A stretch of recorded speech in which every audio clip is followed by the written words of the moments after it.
In September 1939, Germany unleashed its infamous blitzkrieg across Poland.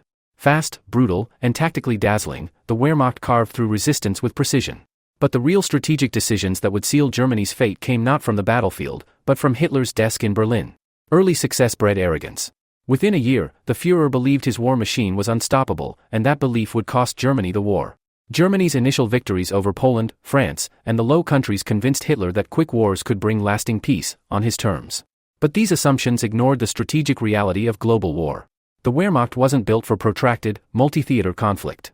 Its logistics were fragile, its resources limited, and its industrial base was dwarfed by the Allies.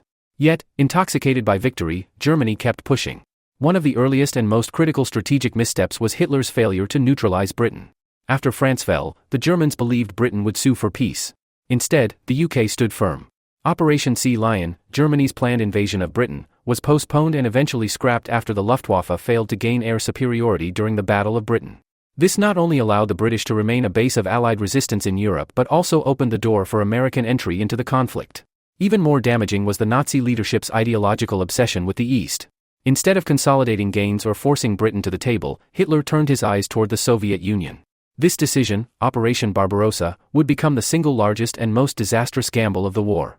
Germany underestimated Soviet manpower, industrial depth, and logistical resilience. Worse, they entered without a coherent long-term supply strategy, believing the USSR would collapse like France. In essence, Germany's war plan wasn't built on sustainable conquest. It relied on momentum, intimidation, and the assumption that their enemies would fold quickly.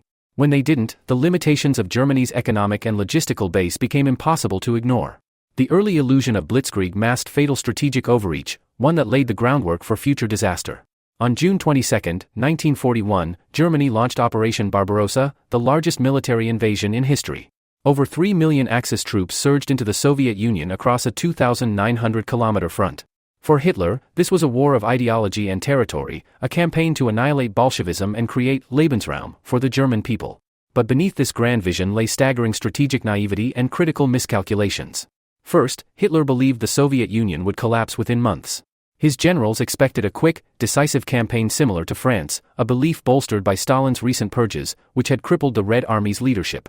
But the Soviet war machine, though disorganized, was vast, deeply layered, and capable of absorbing losses unimaginable to Western armies. What the Germans encountered was not collapse, but relentless resistance, strategic depth, and weather that turned from ally to executioner. Second, Barbarossa lacked a clear strategic focus.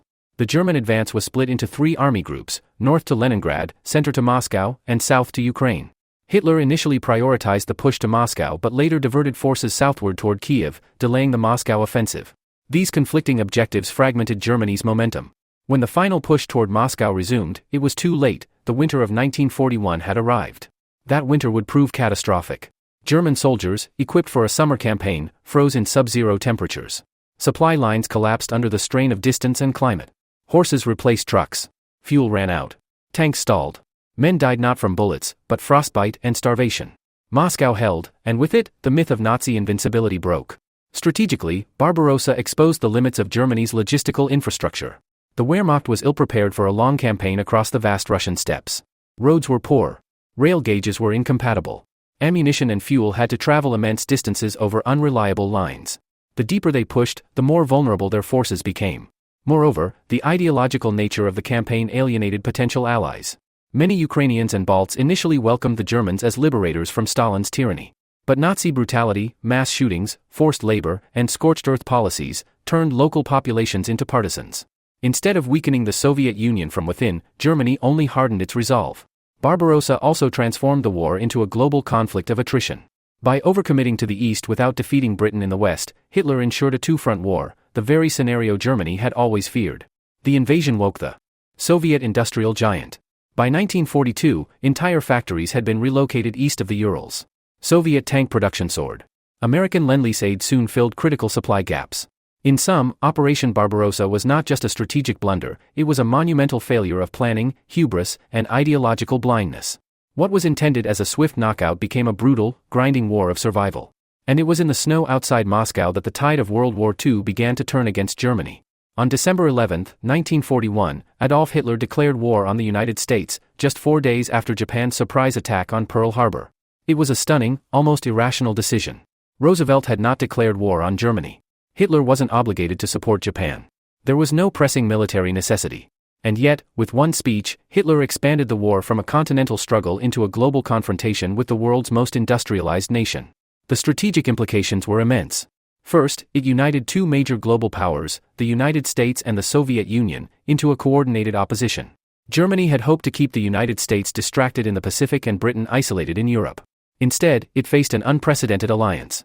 American manpower, industry, and logistics would now flow directly to Britain and, through the Arctic convoys, to the Soviet front. Second, Germany underestimated the speed and scale of American mobilization.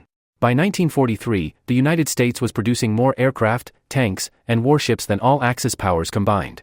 The sheer volume of material overwhelmed German defenses. Sherman tanks, Liberty ships, and P-51 Mustangs became icons of a war economy operating at full throttle. Germany, meanwhile, struggled to replace lost equipment, fuel, and skilled labor. The declaration of war also solidified Allied resolve. The Atlantic became a critical theater, as German U-boats rampaged across shipping lanes. But America's naval and technological response, including radar, sonar, and long-range air patrols, steadily closed the so-called Atlantic Gap. By 1943, the Allies had turned the tide in the Battle of the Atlantic, ensuring secure supply routes to Europe and Russia. On the ground, the U.S. entry enabled multi-front coordination. From 1942 onward, the Allies opened new fronts, first in North Africa, then in Italy, and ultimately in France. German forces were spread thin, responding to Allied pressure from multiple directions. This stretched German logistics, weakened reserves, and undermined strategic flexibility. Moreover, Hitler's declaration validated Roosevelt's narrative of Nazi Germany as a direct threat to global stability. American public opinion, which had been divided on intervention, rallied overnight. War bonds were bought. Drafts were accepted. Factories transformed. A nation, once hesitant, now committed itself completely to victory. Strategically, Germany faced a material war it couldn't win. Hitler had built a military for fast, decisive campaigns, not prolonged attrition against industrial superpowers.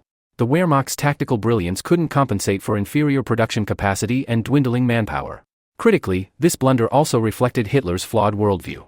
He believed the United States, a diverse democracy, lacked the racial or ideological will to fight. He viewed American society as soft, divided, and incapable of enduring a prolonged conflict. Reality proved the opposite. American industry surged. Troops deployed. Germany was now fighting not just enemies in Europe and Russia, but across oceans, deserts, skies, and seas. In declaring war on the United States, Hitler did not simply expand the battlefield. He invited an adversary with unmatched resources, turning what might have been a European war into a global catastrophe for the Third Reich.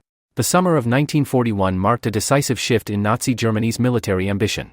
Instead of consolidating control over Western Europe or forcing Britain to capitulate, Hitler diverted his full attention toward the East. What followed was not just a massive military operation, it was a misreading of both geography and resolve. The invasion of the Soviet Union was launched with confidence and contempt. Fueled by ideological hatred and dreams of territorial conquest, Germany expected a short campaign. Initial results seemed to support this view. Red Army units were encircled by the hundreds of thousands. German columns surged forward, capturing vast swaths of land. It appeared the Wehrmacht was repeating its success from France. But the realities of the Eastern Front were unlike anything Germany had encountered. First, the sheer scale of territory proved overwhelming. Unlike the roads and rails of Western Europe, Soviet infrastructure was sparse, incompatible, and unreliable. German troops quickly outpaced their supplies. Fuel shortages became common. Ammunition convoys stalled for days. Field kitchens couldn't reach the front. The machine of war, so precise in Western campaigns, began to grind down under its own weight. Second, German planners completely underestimated Soviet adaptability. In the face of disaster, the USSR reorganized rapidly. Industrial centers were relocated beyond the reach of German bombers. Workers toiled around the clock in makeshift factories deep in the interior. By the end of the year, Soviet output was not only recovering, it was accelerating. The human cost on both sides was staggering. Yet the psychological calculation was flawed. Berlin had expected the collapse of Soviet morale. Instead, they ignited a defensive spirit that only grew stronger. Stalin's brutal regime did not fracture, it tightened its grip. Civilian resistance stiffened. The Red Army began to reform, regrow, and retaliate. A critical failure was strategic indecision. German command could not agree on a single direction of attack. Multiple objectives diluted force concentration. Some divisions veered toward Leningrad, others toward the oil-rich Caucasus. The final push toward Moscow lost momentum. That delay proved costly. By the time German units approached the capital, the Soviet counterstroke had already begun. As autumn gave way to freezing temperatures, the Wehrmacht faced a nightmare. Tanks malfunctioned in sub-zero conditions. Soldiers suffered without adequate winter clothing. Horses collapsed in the snow.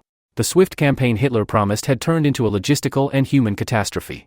Meanwhile, Soviet forces, now reinforced, began to push back. It was the first major land reversal for Germany. A psychological blow to both its leadership and army morale. This was not merely a setback. It exposed the limitations of German operational planning and the consequences of overextension. The Eastern Front became a draining conflict zone that consumed resources faster than they could be replaced.